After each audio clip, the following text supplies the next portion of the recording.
19 শতকের শেষের দিক অবিভক্ত ভারতের অন্যতম নগরী যশোরের এক জমিদারের গাতিদার ছিলেন কালীপদ বিশ্বাস। জমি জমার খাজনা আদায় করাই ছিল তার মূল কাজ। বছরে তখন ফসল উঠত মাত্র একবারই। সেই আয়ে বিশাল পরিবারকে সামলাতে গিয়ে প্রায় হিমশিম খেত কালীপদ বাবুকে। বাড়তি আয়ের বন্দোবস্ত করতেই তাই শহরের রেল রোডের পাশে শুরু করেন চা, নাস্তা আর মিষ্টি খাবারের দোকান জলযোগ। 1893 সালে প্রতিষ্ঠিত সেই জলযোগ এখন মিশে আছে যশোরবাসীর ঐতিহ্যের সঙ্গে।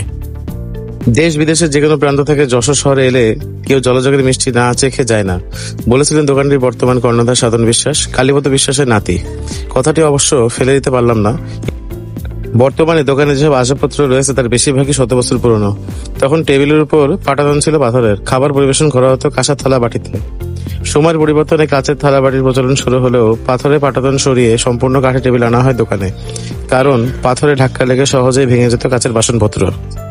এত বছরের স্বনামধন্য দোকান হলেও তাদের খাবারের সব দাম এখনো প্রায় হাতের নাগালেই। ডাল বা সবজি প্রতি প্লেট 15 টাকা, লুচি প্রতিটি 7 টাকা। উল্লেখযোগ্য মিষ্টির মধ্যে রয়েছে নরেন গুড়ের সন্দেশ 460 টাকা কেজি, ছানার পোলাও 280 টাকা কেজি, রসমালাই 440 টাকা কেজি, রাজভোগ 350 টাকা, পান্তুয়া 300 টাকা আর মিহিদানা পাওয়া যায় মাত্র 350 টাকায়। তো কেমন লাগলো আমার আজকের ব্লগটি অবশ্যই কমেন্ট করে জানাবেন। ধন্যবাদ।